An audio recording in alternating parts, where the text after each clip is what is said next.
Nesse evangelho de hoje, nós vemos Jesus usar mais uma vez a ideia de uma parábola para explicar o que ele queria.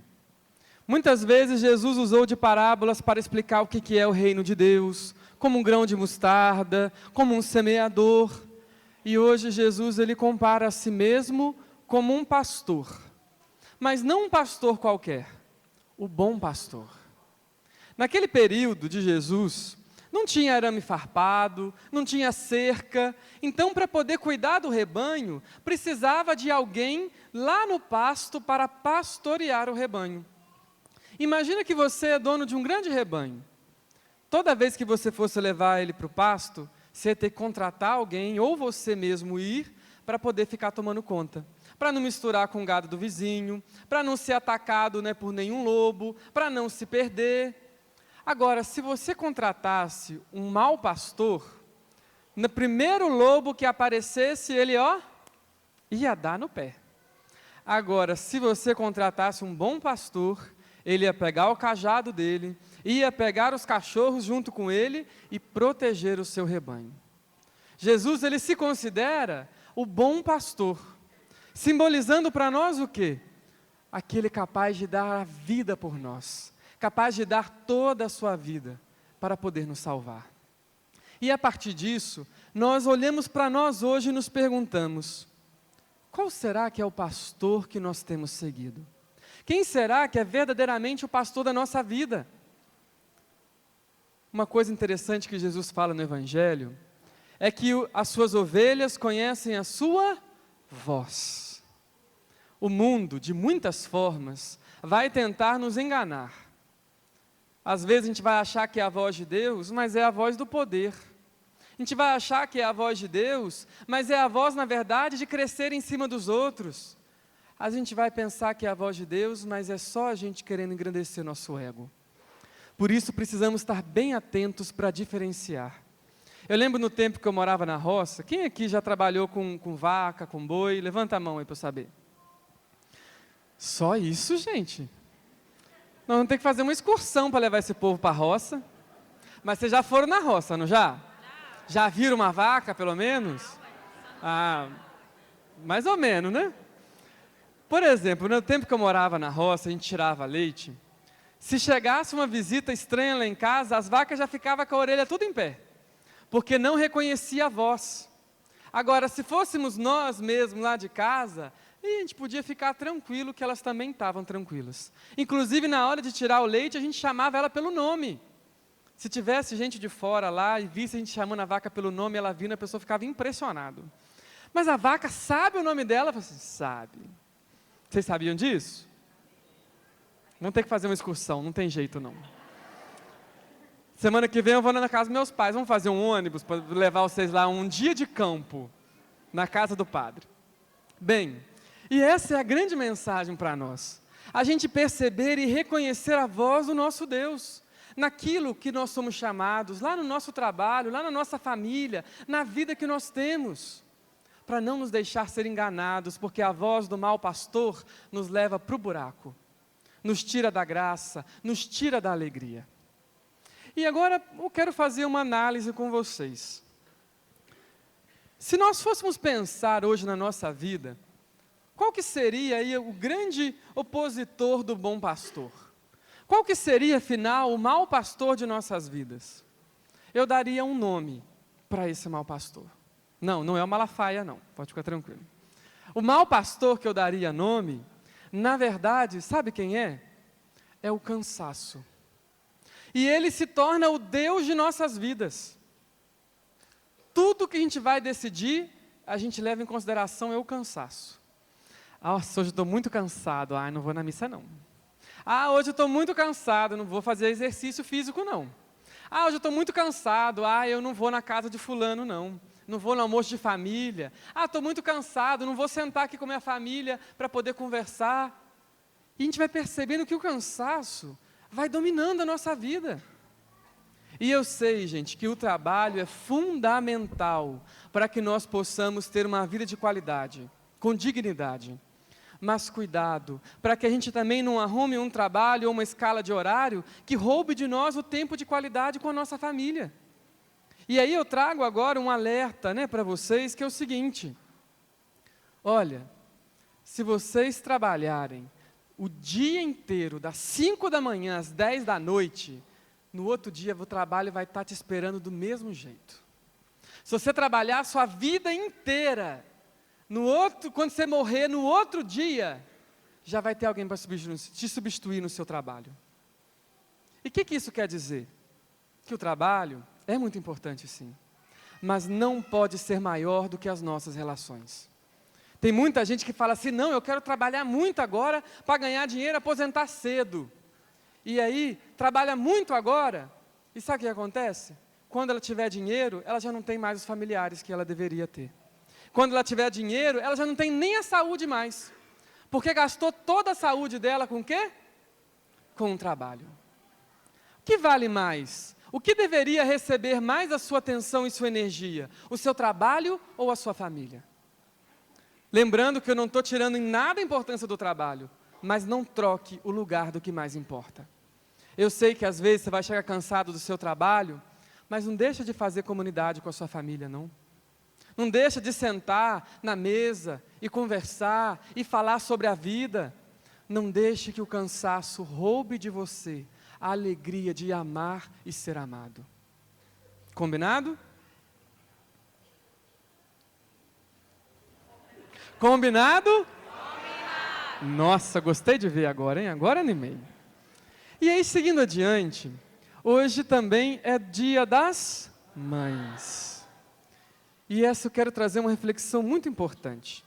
Nós temos aqui no nosso meio a imagem que simboliza a mãe das mães, Nossa Senhora.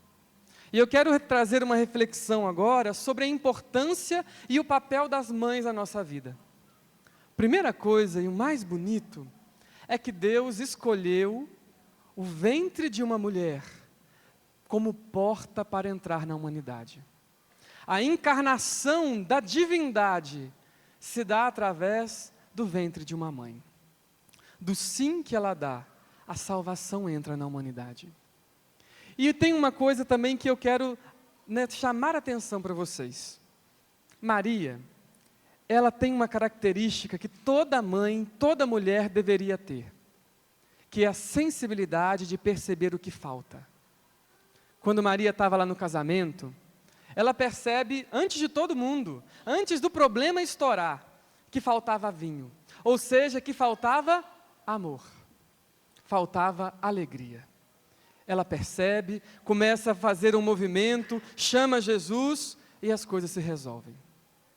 Mulher, mãe, eu te peço hoje, tenha sensibilidade para perceber o que falta dentro das suas famílias. Vocês provavelmente são as primeiras a perceber que talvez está faltando diálogo, que talvez está faltando paciência, que talvez está faltando tempo de qualidade, que talvez está sobrando demais o cansaço, está sobrando demais a raiva, está sobrando demais a briga. Se vocês perceberem isso, converse com seus maridos. Senta junto, abre o coração. E agora eu tenho mais um pedido, agora é para os maridos. Muitas vezes as mulheres vêm procurar aqui na Secretaria Paroquial para poder conversar, e aí às vezes elas relatam os problemas dentro do casamento. E aí eu falo com elas assim: mas olha, sobre isso, a única forma de se resolver é você sentar com seu marido e conversar com ele. E aí sabe o que elas me contam? Ah, padre, eu já tentei. Eu vou falar com meu marido, ele já fala assim: ah, vem ela querer conversar de novo. Vem começar a querer bater papo com esses papos aí torto. Meu querido, você não vai deixar de ser muito homem se você também abrir seu coração, não. Porque tem gente que eu sei, foi criado num sistema ali mais bruto, mais sistemático, que não tem a capacidade de conversar sobre a vida. Mas você pode ser muito mais feliz do que isso. Você quer ser homem de verdade mesmo? Você quer que as mulheres olhem para você, que a sua esposa olhe para você e te admire como homem? Então abra seu coração. Partilhe quais são os seus sonhos, quais são os seus medos, suas angústias, suas inseguranças. Porque o casamento não é para você viver sozinho, é para você somar as alegrias e dividir as tristezas. É um lugar para você se sentir em casa, para você ser você mesmo. Precisamos perceber que também o esposo precisa ter essa sensibilidade feminina para perceber o que falta. E ter características femininas não te faz menos homem. Pelo contrário, te faz muito homem. Você ter sensibilidade para as coisas, ter carinho com as pessoas, ter amor e cuidado, isso te faz uma pessoa fabulosa. Não tenha medo de ser de fato uma boa pessoa. Você não é mais homem quando alguém olha para você e tem medo de você. Medo não é respeito. Quem tem medo não tem respeito. O oposto disso é ter o quê? Amor. Quem ama, respeita. E aí, seguindo adiante, eu gostaria de partilhar com vocês agora uma mensagem de uma mãe, para poder também ajudar vocês a perceber uma coisa muito importante: o papel de vocês na nossa sociedade. Vocês conhecem Cora Coralina? Ela é conterrânea aqui de vocês, do estado, e ela, já no finalzinho da vida dela, ela escreve uma carta para sua filha Vicência.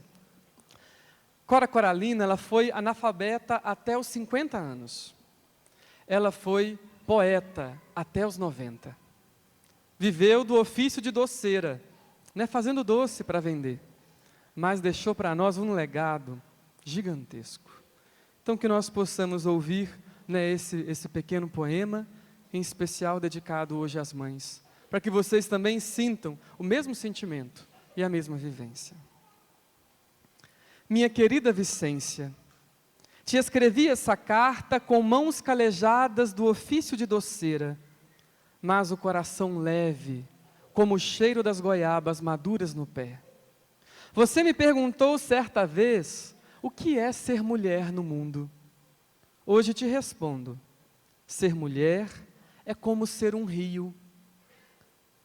Parece que seguimos o caminho dos outros, mas no fundo somos nós que cavamos nosso próprio leito. Aprendi com as águas do Rio Vermelho. Por mais que a correnteza tente arrastar a gente, sempre há uma pedra onde colocar os pés. E quando não há, a gente nada. Não te dou conselhos fáceis, filha. Te dou o que eu aprendi. A vida moe os fracos e tempera os fortes. Quando o mundo te apertar, vire do avesso como eu fiz. Analfabeta até os 50 anos, poeta até os 90. Nunca peças licença para existir. Eu nasci numa sociedade que dizia que mulher não escreve. Eu escrevi mesmo assim. Guarda a tua doçura, mas não a confunda com fraqueza. Até a abelha defende o seu mel. E se um dia te disserem que nossas histórias são pequenas, lembre-os que foi com mãos pequenas que modelei milhares de versos e doces. Foi numa casa simples de Goiás que eu escrevi sobre o universo. Herdo-te o meu pilão de fazer doce e minha caneta de escrever vida. E esta certeza: nenhuma filha de Cora será serva. Eu acho que essa mensagem faz de vocês todas filhas de Cora. Vocês não nasceram para ser servas de ninguém, a não ser do bom pastor. Nunca peçam licença para ser quem vocês são. Corram atrás dos seus sonhos, das suas vontades, de um coração aberto. Cresça como pessoa. E quando sentir a necessidade ou a vontade, chame mais alguém para a sua vida. Você não é obrigada a nada, não é destinada a nada, a não ser aquilo que você quer para a sua vida. Que nós possamos perceber que o verdadeiro servo é o servo do bom pastor, e não de uma outra pessoa. Por isso, hoje, nós como igreja, queremos te dar os parabéns, mãe. Queremos te agradecer pelo dom da vida. Queremos te agradecer porque mesmo sabendo que vocês não foram perfeitas, vocês foram filhas também um dia. Não tem uma faculdade de como ser mãe, mãe se aprende a ser sozinha. Quantas vezes vocês erraram, mas nunca desistiram, por amor, de cuidar. Biblicamente, o único amor comparado ao amor de Deus é o amor de mãe. Porque quantas foram as vezes que nós, como filhos, erramos, nos perdemos, e mesmo assim a mãe insistiu em nos aproximar, em nos perdoar. Se você não está amando assim, está amando errado. Porque amor de mãe sempre perdoa e traz para si. O maior milagre e o mais belo dessa vida acontece dentro do seu ventre. O mundo é das mulheres. A igreja é das mulheres. Vocês vão ver na hora que eu chamar as mães aqui na frente para dar a bênção. Vocês vão ver quantos homens vão sobrar aqui nessa assembleia. Não é verdade? Vocês têm uma missão belíssima. Inspirados por Maria, mostrar continuamente para nós a sensibilidade do que falta. Nos guie quando nosso coração for duro. Nos aponte o caminho do amor e da caridade, quando nos faltar a sensibilidade. Obrigado por serem quem são. O amor de mãe, muitas vezes, cura o nosso coração. Nos tira do lugar da dor, nos tira do lugar do sofrimento. E se por um acaso a sua mãe não foi perfeita, não tem problema. O maior presente que ela podia te dar, ela já te deu, que é a sua vida. E esse presente é inestimável. Que nós possamos pedir a bênção de Deus por esse bom pastor que nos inspira todos os dias. Então agora nesse momento, feche os seus olhos. Lembre da sua mãe, esteja ela aqui com você hoje, ou esteja ela junto de Deus. Seja grato, reze por ela, mesmo com os defeitos que ela teve. A posição de gratidão cura a nossa alma. E peçamos também ao bom pastor que ele nos inspire, que possamos sempre ouvir a voz desse bom pastor, que ele nos guie nesta vida. Quando nos sentimos perdidos e feridos, que ele nos pegue no colo como pega-se uma ovelha, coloca nos ombros, nos carrega e cuida de nós. Pelos prados e campinas verdejantes eu vou, é o Senhor que me leva a descansar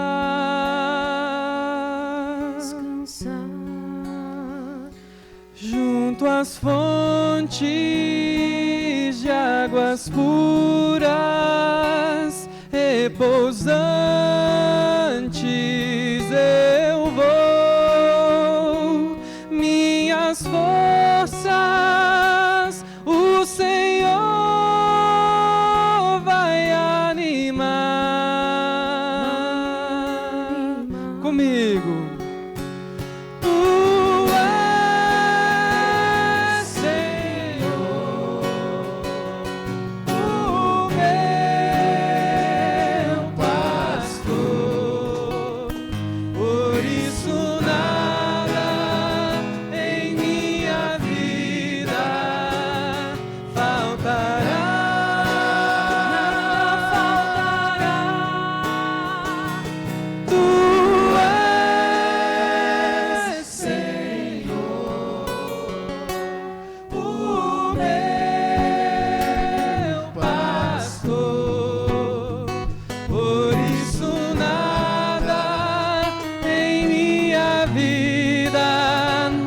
Faltará. De pé, bem forte. Tu és Senhor, o meu pastor, por isso nada em minha vida